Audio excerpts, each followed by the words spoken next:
Behind me is Dealey Plaza. This is the site where JFK was shot on November 22nd, 1963. I've wanted to visit here ever since I learned about it in my grade 10 American history class. This is the path that the motorcade went. I'll show you.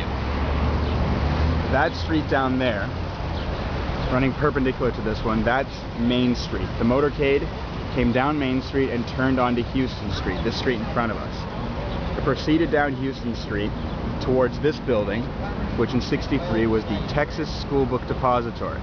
That top right window on the 6th floor, that's where Lee Harvey Oswald was thought to have shot Kennedy from. The first thing you're going to notice is if he was by himself, why wouldn't he have shot him when the car was coming down this street towards the building?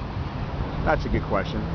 Anyway, when he got to this street here, Elm, he made what's called the hairpin turn, and the motorcade proceeded down Elm Street under these three signs towards what's called the Triple Underpass. Now, I'm trying to go slowly.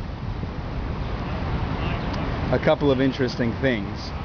They've marked the two sites where Kennedy was shot in the road with X's.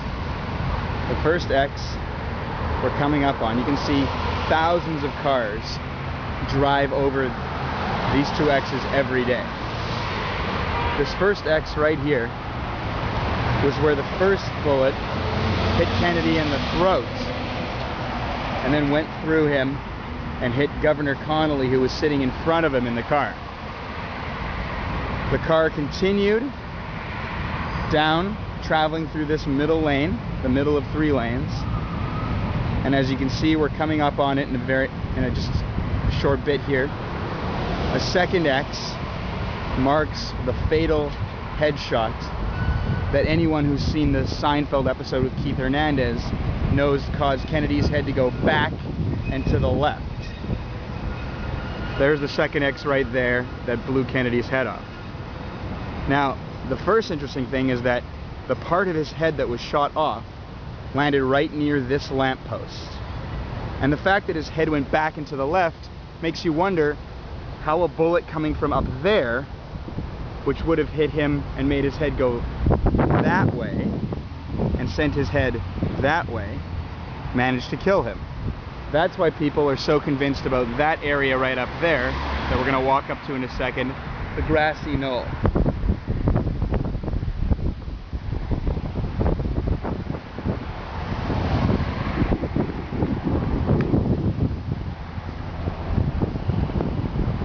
This is the area up here where a lot of people, a lot of conspiracy theorists, and myself included, believe a second gunman was standing.